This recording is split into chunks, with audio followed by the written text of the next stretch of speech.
मेरे हुलिये पे ना जाइएगा, मैं सुबह 7 बजे का उठा हूँ और मैं लाहौर से आया हूँ। देन पेशेंट्स थे काफ़ी सारे। ये भाई I know him since my very struggle days. ये पाकिस्तान आइडल और ये सब, और ये टॉप 5 फाइनलिस्ट में थे पाकिस्तान आइडल के।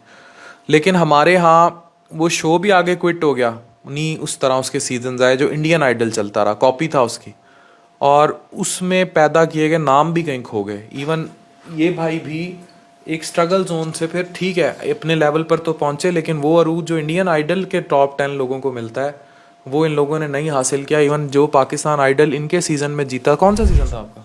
तो एक ही सीजन वन था, वन एक, था। एक ही था सीजन। वो जो जीता था उसे जो गाड़ी मिली थी वो भी कहीं उस हाँ बस वो म्यूजिक आगे परसू नहीं किया अभी, नहीं कर सका। हाँ नहीं कर सका, मैं भी अभी कहीं आउट ऑफ कंट्री चले गए हैं। मुल्क से बाहर चला गया। तो जो पाकिस्तानी आइडियल जीता लड़का वो मुल्क में नहीं है, और वो सिंगिंग भी नहीं कर रहा। हाँ जी फिलहाल नहीं कर वो सिंगिंग भी नहीं कर रहा। तो हमारे यहाँ टैलेंट्स को ऐसे ज़ाया कर दिया जाता है, and they keep on struggling, और they both sing very good.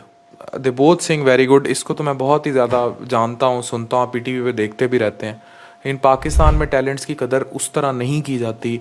ये लोग अगर मुल्क से बाहर हों तो पता नहीं कहाँ हों। तो मुझे नहीं समझ आती कि पाकिस्तान में, तो आप बताओ इतनी स्ट्रगल जो है करके क्या मिला? मतलब आपका तो खैर पूरी आपने अपनी रिडीम भी चेंज की उसके बाद, लेकिन क्या मिला इतनी स्ट्रगल कर? अफान भाई, बात वही हो जाती है कि पाकिस्तान में आपको एज सच अपॉर्चुनिटीज़ नहीं मिलती। अब जो कॉन्टेस्ट, वो हालांकि एक फ्रेंचाइज थी पाकिस्तान आइडल, उसको अगर उसी तरह से प्रोजेक्शन दी जाती, उसी तरह से उसको हैंडल किया जाता, तो एक बहुत अच्छी प्रोडक्ट सामने आ सकती थी। अब वो जो विनर था, अब समहाउ ये जानता है, वकास भी जानता है कि वो प्रोसीजर हुआ क्या था। एक फेवरेटिज्म था जो बाद में हुआ ये कि वो खुद भी नज़र नहीं आया, जो जिसको विन कराया उन्होंने। टैलेंट तो ज़ाया कर दिया। हाँ, टैलेंट ज़ाया हो गया। और मैं आपको तब से जानता हूँ जब आपने आइल्स किया हुआ था और you was the gold medalist. तो उस वक्त से पीटीवी में भी रजिस्टर्ड हूँ, ये भी पीटीवी में करता है, मैं भी पीटीवी में रजिस्टर्ड हूँ, रेडियो में रजिस्टर्ड हैं। बट अनफॉर्चुनेटली कि हम मुल्तान में वैसी अपॉर्चुनिटीज़ नहीं हैं। बिग सिटीज़ से वो थोड़ा एक होता है कि बजट वाली बात भी होती है, आपको वैसे स्टूडियोज़ नहीं मिलते। तो ये है कि हम थोड़ा सरवाइव कर रहे हैं। और वही बात है कि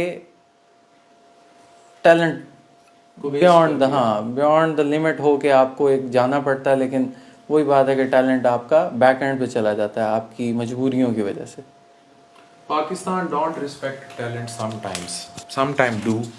तो इतनी स्ट्रगल के बाद कैसा लगा है? मतलब मैं सिर्फ इसलिए मैं, मुझे लगता है कि हम लोग को बहुत कीमती हीरे ज़ाया कर देते हैं because of lack of opportunities, फिर मुल्की हालात, और फिर सारे लोग आप उठा लें ट्विटर टिकटॉक, इधर उधर पॉलिटिक्स, सियासत, इलेक्शन, सारा ਨੂੰ पता है होना की होता है।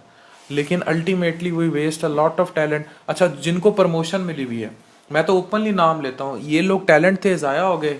और चाहत फतेह अली खां का आप सबको पता है, लाहौर का पावा अख्तर लावा का आपको सबको पता है, भोला रिकॉर्ड का आपको सब पता है, वो सवाए थाईलैंड के मसाजों के क्या करता है मुझे नहीं समझ आती, लेकिन उसका आप सबको पता है। इसी तरह आपको अभी एक भाई ने ट्रेंड कराई है रिसेंटली, आपको सबको पता है। तो what type of respect you are giving to talent and what is real talent? अगर टिकटॉक पे नाचना गाना टैलेंट है तो वो बता दें। वो लोग गा रहे हैं जिनको गाना नहीं आता, ये उनकी बात है, ना उन्हें नाचना आता है। हाँ, जो चीज़ आप देख रहे हैं टिकटॉक पे वो भी सबको पता है क्या देख रहे हैं। तो ये सॉफ्ट पॉर्न, मैं पहले भी कह चुका हूँ कि दिस इज सॉफ्ट पॉर्न जो आप देखते हैं, लेकिन it is the dilemma of our society. जी अफान भाई, बिल्कुल आप सही कह रहे हैं। जहाँ पे है जितना अच्छा प्लेटफॉर्म मिला था उसको, अगर एक आइडल में, पहले आइडल में अगर आप एक लड़का देखते हैं कि थोड़ा प्रोमिनेंट हुआ है, तो आप थ्रू आउट सारे इंडियन आइडल्स में देख रहे होंगे उसको कहीं ना कहीं को यूज़ करता है। सो आप ये कह सकते हैं कि अपॉर्चुनिटीज़ हमारे प्लेटफॉर्म ऐसे कम है। मुझे अभिजीत अभी भी याद है इंडिया में। मुझे, हमें भी याद है सबको, अभिजीत तो बाकी सब जितने भी आए थे, तो कहीं ना कहीं नज़र आते हैं वो। सो यही है, पाकिस्तान में थोड़ी अपॉर्चुनिटीज़ उस तरह कम है, लेकिन कम कर रहे हैं काम, अल्हम्दुलिल्लाह अपनी स्ट्रगल जारी है। उनको कहीं ना कहीं यूटिलाइज किया जाता है। हाँ, अगर वो आर्टिस्ट टॉप रैंकिंग पे नहीं भी रहा, उसको किसी आर्टिस्ट में से शायद एक वो सिंगर लड़की निमरा थी जो मैंने देखी कहीं शोज वो करती थी उसका, है ना? हाँ, वही आई, उसने वो भी अपने बलबूते पे आई, उसको सपोर्ट बिल्कुल सपोर्ट नहीं किया गया। और ऐसे ऐसे टॉप रैंकिंग के लड़के लड़कियां जिनको किसी ना किसी और रियलिटी शोज में नज़र आना चाहिए था, उनको बिल्कुल बैक एंड पे कर दिया है, क्योंकि अब की जो जनरेशन है, मैं उनको यही कहूँगा कि I am really sorry to say कि वो टैलेंटेड है ही नहीं, और वो लाइक भी उन्हीं को कर रही है जो खुद टैलेंटेड नहीं है। जैसे अभी आपने 4-5 आर्टिस्ट भी नहीं कहूँगा मैं, 4-5 फेक लोग जो बहुत ज़्यादा हिट हुए हुए हैं और बहुत ज़्यादा उनका नाम हुआ हुआ है, और वो वही हुए हुए हैं जिनको कुछ नहीं आता, और उनको लाइक भी वही कर रहे हैं जिनको कुछ नहीं आता। और जो रियल टैलेंट है, जो बहुत रेयर आर्टिस्ट ऐसे होते हैं जो बहुत कम नज़र आते हैं लेकिन बहुत अच्छा काम कर रहे हैं। नज़र कम इसलिए आते हैं क्योंकि वो बहुत अच्छे हैं। अब तो यही नज़र आता है कि शायद आपका टैलेंट होना मैटर नहीं करता, आपको टैलेंट होना ही नहीं चाहिए, तब आप कहीं जाके हिट हो जाते हैं। हाँ।